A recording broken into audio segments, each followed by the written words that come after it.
हरे कृष्णा, कैसे हैं आप सभी। तो आज हम बनाने वाले हैं अपने लड्डू गोपाल जी के लिए मेथी के लड्डू, जो कि ठंडियों में इनको बहुत राहत देंगे और ये बहुत टेस्टी भी होता है। चलिए आप और हम चलते हैं बनाने किचन में। तो इसके लिए हमें चाहिए होंगे बादाम, किशमिश, काजू, अखरोट, अलसी के बीज जिसको फ्लैक्स सीड भी कहते हैं, और ये खाने वाला गोंद। ये बहुत ज़रूरी है, ये बॉडी को भी बहुत अच्छे से रखता है ठंडियों में। और ये है मेथी। मेथी दाना जो होता है उसको अच्छी तरीके से ग्राइंड करके पाउडर फॉर्म में बना लिया है। अब हमें चाहिए घी। हम करने वाले एक मैजिक, हम करेंगे जो मेथी दाना हम लोगों ने पाउडर बनाया था उसमें डालेंगे हम उसके अनुसार दूध। दूध आपको इतना ही डालना है जितने में वो सोख ले। जब वो अच्छी तरीके से 2-3 घंटे, 2 से ढाई घंटे आप उसको सोख लेंगे, उसके बाद ही आप उसको यूज़ करेंगे।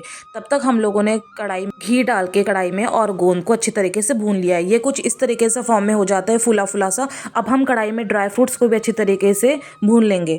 अच्छी तरीके से सारे ड्राई फ्रूट्स को घी में अच्छी तरीके से भूनने के बाद अब हम चलेंगे अलसी के बीज। अलसी के जो बीज होते हैं वो फ्लैक्सीड होते हैं, हमारे बालों के लिए भी बहुत अच्छे होते हैं और हमारी बॉडी के लिए भी बहुत अच्छे होते हैं। तो अब हम उसको भी 1 चम्मच घी में अच्छी तरीके से भून लेंगे, जितना वो हल्का सा ऑयलीपन हो जाए।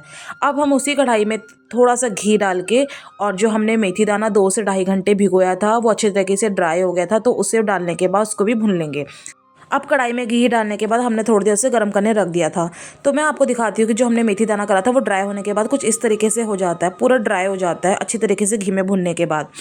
इसी तरीके से हम लोगों ने जो अलसी के बीज हैं उसको भी हमने घी में भून लिया था। और आपको जो दाने होते हैं जो मैंने आपको गोंद बताया था, उसे देखिए आप ऐसे हाथ से फोड़ेंगे तो वो इजीली फूट जाता है। अब हमने जो घी डाला था उसमें अब हम डालने वाले हैं खूब सारा आटा। आटे को अच्छी तरीके से भूनने के बाद एक तरफ चाशनी रख दी थी मैंने चढ़ाने के लिए, और आ गई थी मैं रूम पे बनाने के लिए। तो अब हम इसको करने वाले हैं। हमारे पास सारी सामग्री आ चुकी थी, तो ये सब मेरा रेडी हो चुका था। तो अब हम सीधा बनाने चलते हैं। तो चलिए अब हम करने वाले हैं जो मैंने खांड होती है जो, वो मैंने इसमें डाल दी थी अच्छी तरीके से। और अब मैं डालने वाली थी जो हमने अलसी के बीज थे जो हमारे पे फ्लैक्सीड, वो मैंने अच्छी तरीके से ग्राइंड कर लिया था, उसे भी मैंने इसमें मिला दिया था। अब हम इसमें जो सारी सामग्री हैं वो अच्छी तरीके से मिला देंगे। मेथी के जो लड्डू होते हैं वो आपको पता ही होगा कि डायबिटीज़ पेशेंट के लिए बहुत ज़्यादा ज़रूरी होते हैं, इसलिए मेरे पापा को भी बहुत फ़ायदा देगा। वो काफ़ी टाइम से सामान ला के रखे हुए थे और मम्मी को टाइम नहीं मिल पा रहा था। मैं आई थी मायके, तो मैंने सोचा क्यों ना मैं इसको बना लूँ। तो जो ये दाने हैं वो आप इजीली हाथ से और इससे भी फोड़ सकते हैं। अब मैंने सारा धीरे धीरे करके इसमें सारी सामग्री मिला दी थी।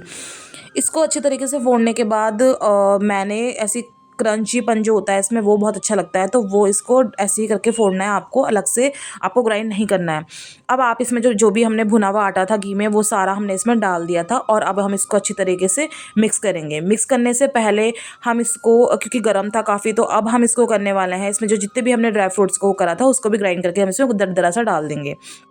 याद रखिए आप उसको दरदरा ही डालें क्योंकि उसमें एक टेस्ट आता है उसका। अब हम इसको अच्छी तरीके से हाथों की सहायता से इसको अच्छी तरीके से मिला देंगे, क्योंकि इसमें काफ़ी कुछ डाल रखा है, तो उसको मिलाना हाथों से ही आपको। अगर आप उसको चम्मच या स्पैचुला से मिलाएंगे तो वो इतनी अच्छी तरीके से मिक्स नहीं होगा, क्योंकि अब इसमें हमारी जाने वाली थी चाशनी। तो मैंने कर दिया था जैसे मिस्त्री गड्ढा करते हैं ना घर बनाने से पहले, तो वही मैंने इसमें गड्ढा कर दिया था और इसमें डाल दिया था काफ़ी सारा चाशनी।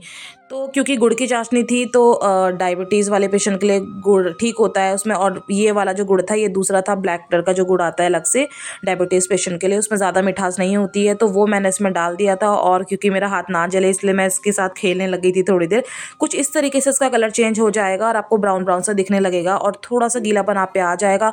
हाथ में थोड़ा सा घी लगाने के बाद आपको इस तरीके से बटना है और इसको गोल गोल गोल गोल करते करते आपका लड्डू रेडी हो जाएगा। चलिए इस तरीके से मैं आगे भी अपनी तैयारी शुरू करती हूँ, बनाती हूँ अपने सारे लड्डू। तो आप भी इस तरीके से बना के एंजॉय कर सकते हैं। मेथी के लड्डू ठंडियों के लिए बहुत ज़रूरी होते हैं, तो आप भी खाइए और मज़े करिए। हरे कृष्णा, राधे राधे। मिलते हैं नेक्स्ट वीडियो में।